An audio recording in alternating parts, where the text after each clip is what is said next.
If you've ever filed a complaint about a missed flight or lost luggage, you know it can take months or even years for a resolution with the airline. Now the government is pledging to fix that. It's planning major changes to clear a huge backlog. Steven MacKinnon is the Minister of Transport.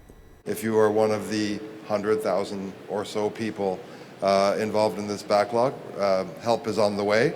And we will be moving very, very quickly to put in place a new regime that will be widely understood by everyone involved and effective to administer and implement. The CBC's Olivia Stefanovich is on the story. She joins us live from our Ottawa bureau. So Olivia, what's involved in this overhaul? Well, Andrew, the first order of business, as we heard from Transport Minister Steven MacKinnon, is to clear the backlog, which has grown to 100,000 cases approximately. These are complaints against airlines for everything from cancellations, delays to lost baggage. So job number one will be to address those complaints and then fix the system moving forward. So that means simplifying the process, making it easier for these complaints to be processed, making it quicker for these complaints to be processed, and to introduce tougher penalties against airlines. So moving forward, Ottawa says that it wants to quadruple the fine against airlines that repeatedly violate the Air Passenger Bill of Rights. That's, again, the mandate that deals with these complaints and delays, flight cancellations that are within the airline's control, and baggage issues as well. And what Ottawa is proposing here is to see the fine increased from $250,000, which it stands at right now, to $1 million. Here's more from the Transport Minister about how this will work. Financial penalties are a last resort. They're meant to be there for clear breaches. When there is a clear breach, there should be a stiff penalty and one that dissuades these events from happening again. And I'm pretty confident that airlines will want to live up to the expectations that we've set. So the current system in place that deals with air passenger complaints was introduced back in 2019, and the regulator is the Canadian Transportation Agency. But moving forward, MacKinnon says he wants to see this work outsourced to a neutral third party like the European Union and the United Kingdom does. And so, Olivia, tell us more about what this actually means for passengers.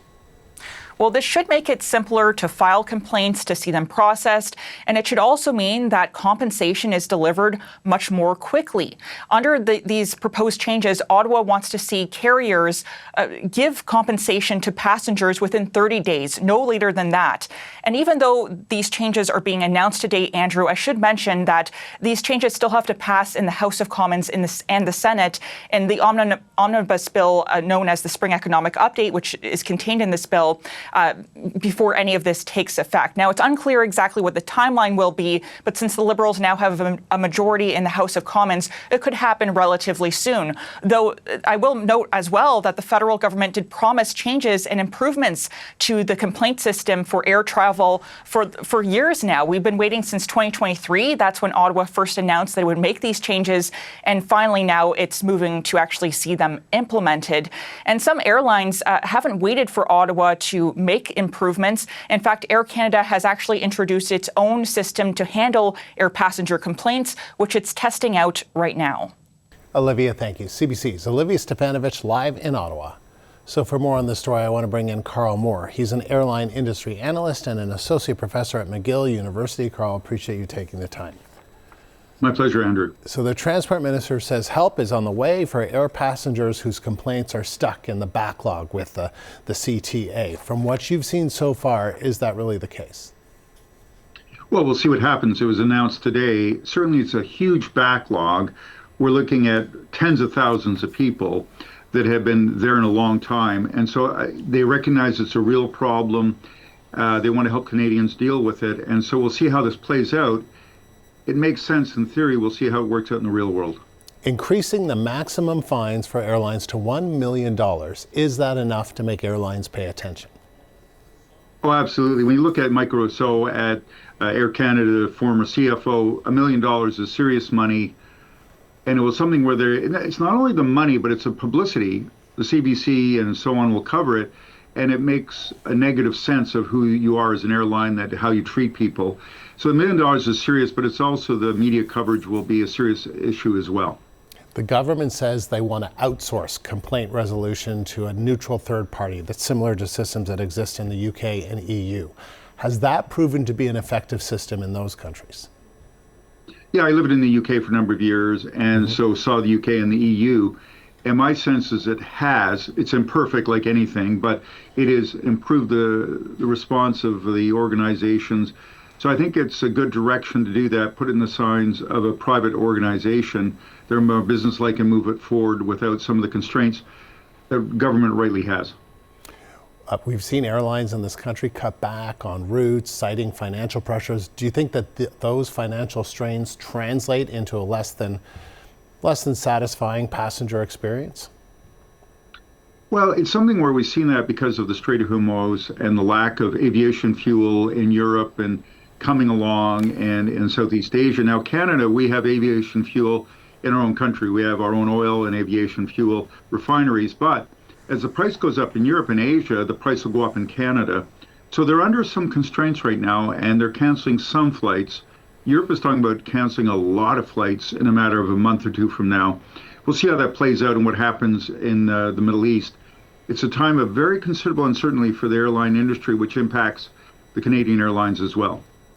The spring economic update also included language that signaled the government is looking into potentially privatizing Canada's airports to unlock capital. What do you make of that move?